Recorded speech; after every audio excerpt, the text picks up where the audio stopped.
வணக்கம் நண்பர்களே, நான் உங்கள் தங்கம்பாடி பில்டிங். இன்றைக்கி மோட்டார் ஃபைனான்ஸை பற்றின முக்கியமான முழுமையான விளக்கத்தை நீங்கள் தெரிஞ்சுக்கணும். ஃபைனான்ஸில் பிடிப்பட்ட வண்டி எடுத்தால் எப்படி இருக்கும், அல்லது ஃபைனான்ஸுக்குள்ளே பறி கொடுத்த வண்டினால் நம்மளுக்கு என்ன பாதிப்புகள் இருக்கும் அப்படின்றதுக்கான வீடியோ தான் இது. புது வண்டி எடுக்கிறவங்க தயவுசெய்து இந்த வீடியோ பார்க்காதீங்க. இது நெகட்டிவ் எனர்ஜியை உங்களுக்கு கொடுக்குறதுக்கான வாய்ப்புகள் அதிகமாக இருக்குது. சரி, இப்போ நம்ம ஒரு வண்டி எடுக்கணும். அதை நம்ம ஒரு குறைஞ்ச செலவில் எடுத்துடணும். ஏன்னா நம்மகிட்ட பணம் இல்லை அப்படின்னும்போது ஒரு இல்லாமைய காரணம் காமிச்சு ஒரு குறைஞ்ச செலவில் ஒரு வண்டி எடுக்கணும் அப்படின்னே உங்களுடைய தேடல் பல பக்கம் இருந்தாலும் ஒரு ஐடியா உங்களுக்கு கிளிக் ஆகும். அந்த மாதிரியான ஐடியா தான் பார்த்திங்கன்னா, ஃபைனான்ஸில் பிடிப்பட்ட வண்டியை வாங்கினா எப்படி இருக்கும் அப்படின்றது தான். ஆனால் நல்லா ஒரு விஷயத்தை நல்லா தெரிஞ்சுக்கங்க. ஒவ்வொரு தொழிலும் ஒவ்வொரு கடலுக்குள்ளே எத்தனை உயிரினங்கள் இருக்கோ அவ்வளோ தொழிலில் அவ்வளோ ரகசியங்கள் இருக்குது.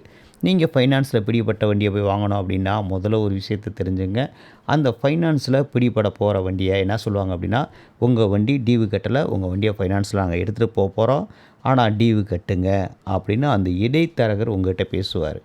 அப்போ இல்லைங்க கட்ட முடியல அப்படின்னோடனே, எங்ககிட்ட உங்கள் வண்டியை ஒப்படைச்சிருங்க, உங்கள் வண்டியை சேஃபாக கொண்டு போய் ஃபைனான்ஸில் விட்டுறோம் அப்படின்னு சொல்லிட்டு அவர் அந்த இடைத்தரகர் உங்கள்கிட்ட கையெடுத்துக்கிடுவார். அந்த வண்டியை எடுத்துகிட்டு போய் என்ன செய்வார்னா, வண்டியை ஃபைனான்ஸுக்குள்ளே விட்டுருவார். இதுக்கிடையில் ஒரு வேலை நடக்கும், அதுக்கு பிறகு சொல்கிறேன். எடுத்தோடனே நம்ம அதில் என்னென்னா, இவங்க காக்கா, குருவி, ஜிகே, ஆர்கே அப்படின்னு ஒவ்வொருடைய டீலர்கள் இருப்பாங்க.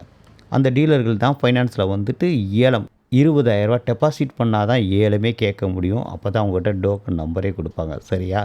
அப்படி ஒரு 20,000 டெபாசிட் பண்ணுற காசை நீங்கள் வண்டி எடுத்தால் அந்த வண்டியில் கழிச்சிக்கிடுவாங்க.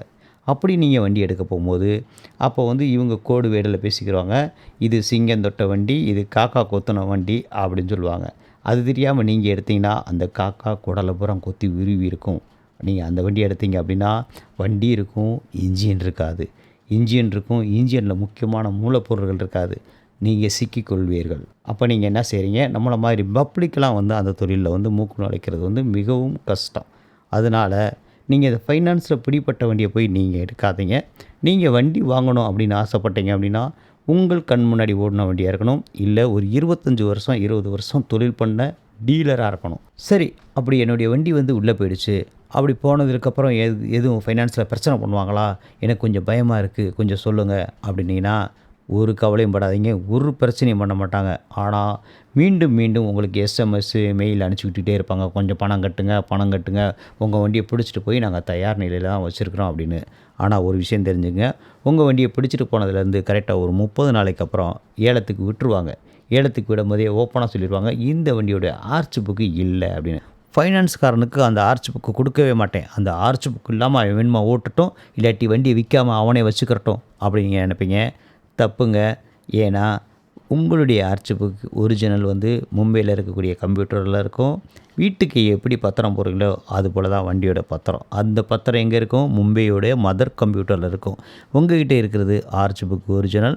அதுக்கு செகண்ட் ஆர்ச் புக் வாங்கலாம். செகண்ட் ஆர்ச் புக் எப்படி வாங்கலாம்னா, நீங்கள் ஃபைனான்ஸ் பண்ணும்போது புது வண்டியில் ஃபைனான்ஸ் பண்ணும்போது 52 கையெழுத்து போடுவீங்க இல்லையா, அந்த 52 கையெழுத்தில் ஒரு ஃபார்ம் தான் நீங்கள் அதுக்கு ஒப்புதல் அளித்த கடிதம். சரிங்களா? அதுக்கு நீங்கள் 2 கையெழுத்து போட்டு இருப்பீர்கள்.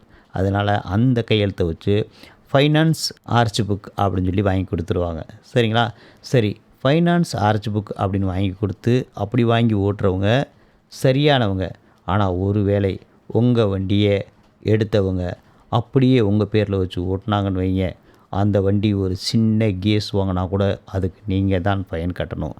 அந்த வண்டி சட்டவிரோதமாக ஏதாவது ஒரு செயலில் ஈடுபட்டாலோ அல்லது சட்டவிரோதமான நடத்தையில் ஈடுபட்டாலோ அதுக்கு நீங்கள் தான் பதில் சொல்லணும். ஏன்னா அவங்க பேரை மாற்றாமல் இருப்பாங்க. அதனால் நீங்கள் என்ன செய்கிறீங்க, உங்கள் வண்டி யாராவது வாங்கிட்டாங்க அப்படின்னா அவங்க ஒரு விற்பனையாளராக இருந்தாங்க அப்படின்னா, இல்லைங்க நான் இவ்வளோ பணம் கொடுத்துட்றேன், எனக்கு என் வண்டியை கொடுத்துருங்க அப்படின்னு கேளுங்க. கண்டிப்பாக கொடுத்துருவாங்க.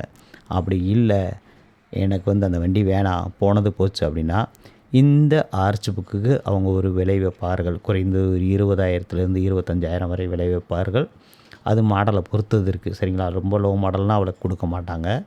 அந்த விலைக்கு நீங்கள் சம்மதித்து ஆர்ச் புக்கை கொடுத்துட்டீங்க அப்படின்னா அவங்க நேம் ட்ரான்ஸ்ஃபர் பண்ணிக்கிடுவாங்க. உங்களுக்கு எந்த பிரச்சனையும் வராது. அப்படி இருந்தாலும் ஃபைனான்ஸ்காரவங்க என்ன செய்வாங்க, அவங்க வண்டி அப்படி தான் இருக்குது, விற்கவே இல்லை, நீங்கள் கட்டுங்கன்னு முடிஞ்ச அளவுக்கு உங்கள்கிட்ட பணத்தை வசூல் பண்ண தான் பார்ப்பாங்க. இப்போ உங்கள்கிட்ட வண்டி நீங்கள் ஃபைனான்ஸ் கட்டியிருப்பீங்க, கட்டினது போக ஒரு அமௌண்ட்டுக்கு வண்டி எடுத்திருப்பாங்க. அவங்க பாதி அமௌண்ட்டுக்கு விற்றுருப்பாங்க. அந்த பேலன்ஸ் அமௌண்ட்டுக்கு தான் உங்கள்கிட்ட வந்து வற்புறுத்திக்கிட்டே இருப்பாங்க. முடிந்த அளவுக்கு உங்களை கறக்க பார்ப்பார்கள். நீங்கள் கறவைக்கு போகாதீங்க, துணிஞ்சு பேசிடுங்க. என்கிட்ட வந்து வண்டி எடுத்துகிட்டு போயிட்டீங்க, அப்புறம் என்கிட்ட ஒன்றுமே இல்லை அப்படின்னு முடிச்சுங்க. ஒரு விஷயத்தை கருத்தில் வச்சுக்குங்க. நீங்கள் ஃபைனான்ஸ் கட்ட முடியாமல் ஒரு வண்டியை உள்ளே அனுப்புனீங்க அப்படின்னா, உங்கள் ஆதார் கார்டில் வந்து சிவில் கோடு அப்படின்றத வந்து சுத்தமாக காலி பண்ணிடுவாங்க. அதாவது கிட்டத்தட்ட வந்துட்டு 600 பாயிண்ட்டுக்கு கீழே போச்சு அப்படின்னா, நீங்கள் ஒரு கடங்கார பையன் அப்படின்னு முத்திரை குத்தி விடுவாங்க. இந்த சிவில் கோடை பற்றி ஒரு வீடியோ போட்டிருக்கேன், போய் பாருங்கள். உங்களுடைய ஆதார் கார்டில் எப்படி சிவில் கோடு போடுறாங்க, ஏன் ஆதார் கார்டு என் கையில் தானே இருக்குது, எப்படி போடுவாங்க அப்படின்னு கேட்டிங்கன்னா, உங்கள் ஆதார் கார்டு மும்பையில் இருக்கக்கூடிய மதர் கம்ப்யூட்டரில் இருக்குது. உங்கள்கிட்ட இருக்கிறது அந்த ஒரிஜினல் ஆதார் கார்டு ஒரு ஜெராக்ஸ் தான் உங்கள்கிட்ட இருக்கே தவிர, உங்கள்கிட்ட இருக்கிறது ஒரிஜினல் ஜெராக்ஸ், அவ்வளோதான். அதனால் வண்டி எடுக்கும் போது நல்லா கருத்தில் கொண்டுக்குங்க. நம்ம செய்ய போகிறது ஒரு தொழில். அந்த தொழிலுக்கு எந்த வண்டி சிறந்த வண்டி, நம்ம தொழிலுக்கு எந்த விதமாக இந்த வண்டியை வந்து சப்போர்ட் பண்ணும் அப்படின்னு வண்டி எடுக்கும் போதும் கருத்தில் வச்சுக்கோங்க. அதே போல் வண்டியில் தொட்டி அமைக்கும் போதும் கருத்தில் வச்சுக்கோங்க. எனக்கு வந்து இந்த லோடு தான் ஏற்றுவேன், இந்த லோடுக்கு ஏற்ற மாதிரியான இந்த தொட்டியோடைய அமைப்பு இருக்கணும் அப்படின்னு கருத்தில் வச்சுக்கோங்க.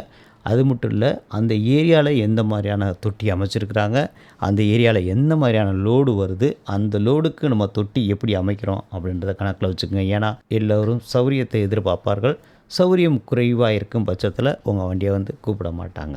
உங்களுக்கு என்ன தொழில் பண்ண போகிறோம், அந்த தொழிலுக்கு எந்த வண்டி சரி, அந்த வண்டி எடுத்த எப்படி வின் பண்ணலாம் அப்படின்னு தெரிஞ்சுட்டு எடுங்க. இப்படிக்கு உங்கள் தங்கம் பாடி பில்டிங். நன்றி, வணக்கம்.